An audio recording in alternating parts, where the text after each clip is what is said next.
السلام علیکم، آپ دیکھ رہے ہیں پاکستان اردو۔ مجھے 2 کروڑ حق مہر اور 50 تولے سونا چاہیے۔ حق مہر کتنا ہونا چاہیے؟ آج کل لڑکیوں کی بڑھتی ہوئی ڈیمانڈز کے جو نقصانات ہیں وہ کیا ہیں، وہ میں آپ کو اس ویڈیو میں بتاؤں گا۔ کل ہی ٹی وی پر ایک ڈرامہ دیکھا جس میں لڑکی اپنے باس کو شادی کے لیے تیار کر رہی تھی۔ اس کی بچی سے تعلقات اچھے بنا رہی تھی تاکہ باس کے گھر میں جگہ بنا سکے، اور یہ پلاننگ وہ اپنے باپ کے ساتھ بنا رہی تھی۔ اس کے بعد دوسرا چینل لگایا تو وہاں بھی کچھ ایسا ہی سین تھا کہ لڑکی اپنی ماں کے ساتھ مل کر کچھ اس قسم کی پلاننگ کر رہی تھی کہ میں نے اپنے باس کو اپنی محبت میں اتنا پاگل کر دیا ہے کہ وہ اب مجھ سے شادی سے انکار نہیں کرے گا۔ یعنی ایسی سب حرکتوں میں ماں باپ کو بھی شریک کیا جا رہا ہے۔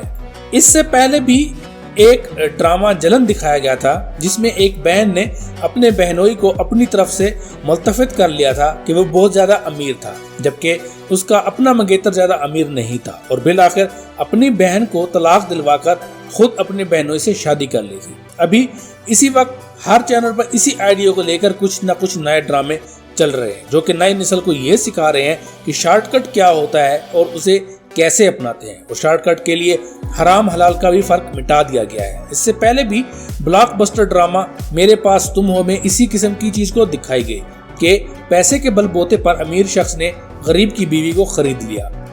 زندگی میں کامیاب ہونا ہے تو لمبا ہاتھ مارو، چاہے لڑکا ہو یا لڑکی، کہ کسی امیر آدمی یا عورت سے شادی کر کے اپنی زندگی آسان بنا لو، بس سب کو یہی چاہیے۔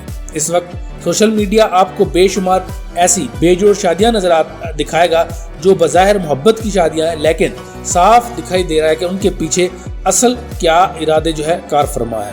یہ شادیاں وائرل ہو رہی ہیں اور لوگ ان جوڑوں کے انٹرویوز بھی کر رہے ہیں، کچھ اس کا مذاق بھی بنا رہے ہیں کہ 60 سال کا آدمی تو 18 سال کی لڑکی جو اس بوڑھے کی محبت میں پاگل ہو گئی اور شادی کر لی، کہیں 40 سال کا آدمی تو 16 سال کی لڑکی، کہیں عورت 50 یا 60 سال کی تو لڑکا 20 سال کا۔ یہ سب کیا ہے؟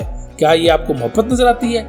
حق مہر کتنا ہونا چاہیے، یہ ایک ٹرینڈ چل رہا ہے۔ ہر شخص محنت کی جگہ شارٹ کٹ پر یقین رکھتا ہے اور کم سے کم وقت میں زیادہ سے زیادہ دولت سمیٹنا چاہتا ہے، جبکہ اس سلسلے میں ہمارا معاشرہ اور ہمارا مذہب کیا کہتا ہے؟ کچھ لوگ ایسے بھی ہیں جو کہ شادی پر تو سارے خرچے کر لیتے ہیں، لیکن جب بات حق مہر کی آتی ہے تو وہ ان کو شرعی حق مہر رکھنا ہے، جبکہ ہمارے دین میں یہ بات ہے کہ لڑکے کی حیثیت کے مطابق حق مہر رکھا جائے تاکہ وہ اسے ادا کر سکے۔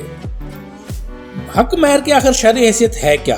حق مہر کا حق وہ عورت کا حق ہے جو نکاح کی وجہ سے شوہر کے ذمہ واجب ہوتا ہے، اور شریعت نے اس کی جلد ادائیگی کی تاکید کی ہے۔ البتہ چونکہ حق مہر عورت کا حق ہے، اس لیے شریعت نے عورت کو یہ اختیار دیا ہے کہ وہ نکاح کے وقت اگر یہ شرط لگائے کہ مجھے پورا مہر معجل یعنی کہ جلدی چاہیے تو شوہر کو وہ مہر جلدی دینا پڑے گا، لیکن اگر عورت اس پر راضی ہو جائے کہ مہر کا کچھ حصہ معجل یعنی کہ جلدی اور کچھ حصہ معجل یعنی کہ تاخیر سے ادا کیا جائے، یا مکمل مہر ہی معجل یعنی کہ تاخیر سے ادا کیا جائے، تو پھر شوہر کے لیے مہر میں تاخیر کرنے کی گنجائش البتہ ضرور ہے۔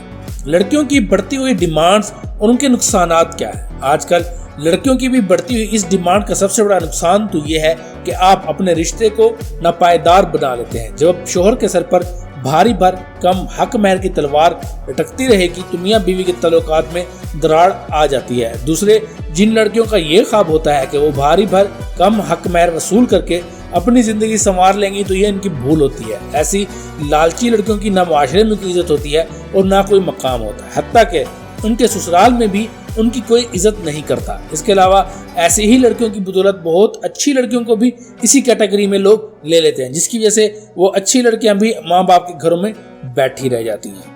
امید ہے کہ اس ٹاپک کو ہم سیریس لیں گے اور اس کو صحیح طریقے سے، شرعی طریقے سے اور معاشرتی طریقے سے حل کریں گے۔ اللہ تعالیٰ سے دعا ہے کہ جو بھی لڑکیاں شادی کے انتظار میں بیٹھی ہیں، اچھے رشتے کے انتظار میں بیٹھی ہیں، اللہ تعالیٰ ان کے لیے اچھا رشتہ جلد سے جلد ان کو عطا فرمائے۔ اپنا خیال رکھیے، اگلی ویڈیو میں ملیں گے انشاءاللہ۔ اللہ حافظ۔